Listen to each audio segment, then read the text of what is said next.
Matt Lenihan Boxing Social in association with Empire Fight Store, Forged Irish Stout. We're here, Gareth A. Davies. Gareth, how's things, my friend? Good weekend? Very good, thank you, Lifesaver. Great to see you as always. Absolutely. Let's just talk about Anthony Joshua's comments. Obviously, he's made quite clear what's next for him. Saying, well, he has. I'm sorry, I'll let you finish. Sorry. I was saying he's said, look, depending on how Wilder Zhang is and Dubois Hrgovic, the winner of these two, Wembley Stadium.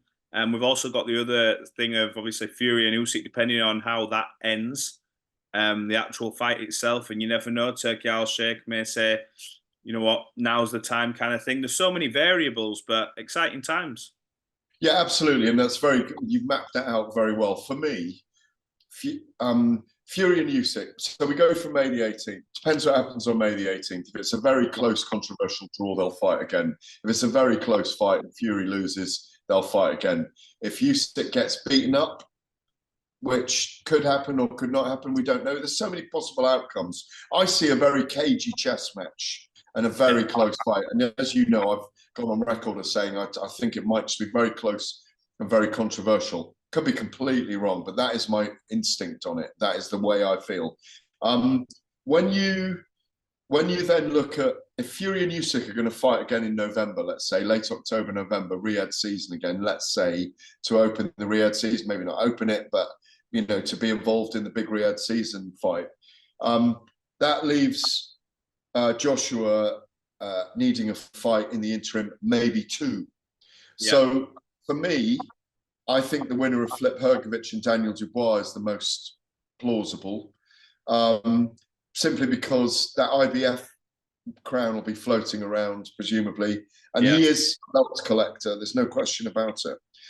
So then we get another undisputed title fight. If he fights the winner of Zhang and Wilder does a number on Zhang, what we get is a prize fight. And I think everyone wants to see Fury and Usyk and Fury and Joshua at some point soon. And my instinct is that he'd fight the winner of Hrgovic and Dubois. And he's talked about September. I've heard different dates in September, potentially 21st, potentially 28th. But it doesn't matter. In late September is a great time. I haven't checked when Wembley is free, but I think what he was saying was there's options. He could fight either one of the winners in those two fights. But in my view, it will be the winner of Hrgovic and Dubois. And then if Fury and Usyk do fight again and Wilder's done a number on Zhang, maybe we'll get Joshua and Wilder late in the year. And then we'll get an undisputed.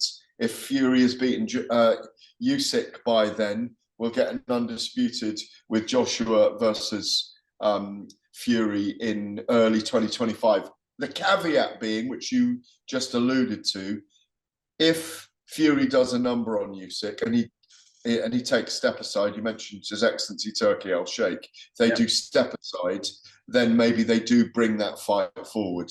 And that makes sense. But I still think it'll be in Riyadh for the opening of the Riyadh season.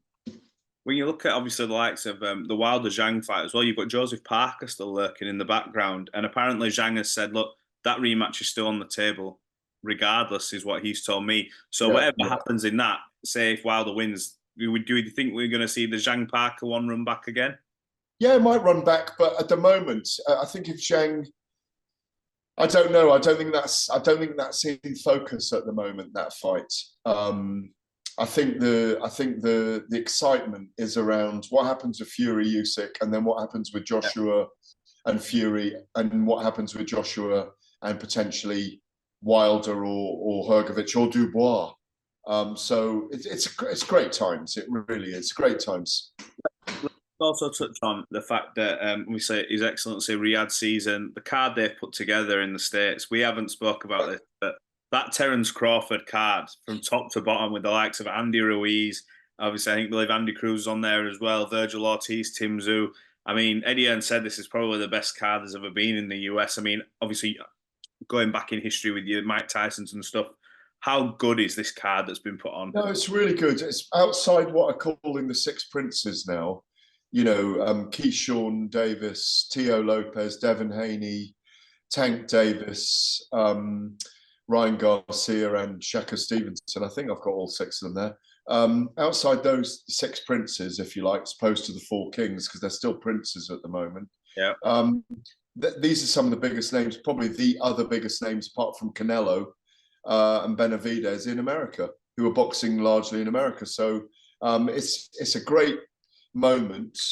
The naysayers might as well disappear under the rugs for now, because great things are happening in the sport. And again, thank the investment and the interest and the perspicacity of the Saudi Arabians to want to do things for the fighters, for the fans, for the promoters, for the managers. It's absolutely brilliant. It's absolutely brilliant for the sport.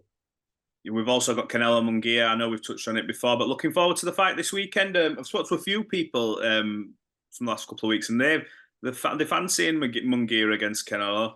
What's your thoughts on it again, Gareth? They fancy Munguia over Canelo. But a few people say, you know what, I wouldn't be surprised. He's got a great engine if he can keep it up for the full 12 rounds. And, Canelo likes to sometimes, the first couple of rounds, sort of take a look. He's a slow starter. He likes to look. He's in his 65th fight or something. He's been around a very long time. He really knows his way around all championship fights. For me, Munguia's tailor-made for Canelo. He's very strong. I've always said this. His dad was a heavyweight, so he's very big-boned, and he's very strong. And he's looked good in recent times. He's a bit of an unsold diamond in lots of ways. I just think stylistically he's perfect for Canelo. I see Canelo winning on points. I see it being a great fight. But as you rightly say, and other people have pointed out, don't rule out Munguia, because he's got the potential to be quite special. And this could be his moment. And Canelo is getting older, and Munguia is very strong. But I just feel that he won't have been in against a character of this nature for a long time. Just quickly, Gareth, let's just touch on Chris Eubank Jr. Obviously, him and Sauerlands have parted ways. He put a message out. I think you can read into it what you want when he's talking about align yourself with promoters. But just quickly touch on your thoughts on Chris Eubank Jr. Well, I think he's just giving that advice. Like when you have a relationship end or a divorce, or you take some wisdom out of it, hopefully. And I don't think he's denigrating the Sauerlands. I think he did very well under them, Matt. Got to call you lifesaver, as you always are for me. You'll always be my lifesaver. I think he did very well under them, and I think he's just giving that life advice to young fighters that, excuse me, if someone's taking 25% of your purse or whatever it is, make sure you're with the right people. Excuse me. And I think my instinct on it is that he's a free agent now because that Conor Benn fight's going to happen. And I think it's going to happen late in the summer at middleweight. I just think we will get a resolution at some point on Conor Benn. And I do think that big fight will happen. Is that Wembley, you think? You think that goes on at Wembley, that? Well, go on at Wembley. It's big enough for Wembley, in my view. It's one of those fights that could really ignite. It's bubbled away. And I think Eubank, excuse me, serial sneezer. I just think it may well happen. And I don't think he's denigrating the Sauerlands. I haven't heard people denigrate the Sauerlands either in front of or behind their back. And it's been a good run, but we've seen it with so many fighters, excuse me, towards the end of their careers, or even David Hay and Adam Booth all the way through his career. They self-promoted, or most of his career, they self-promoted, because the older a fighter gets, the more they maybe resent that slice of money being another tax on their earnings, on their purse. So, no, I just think he's got his chance to be a free agent.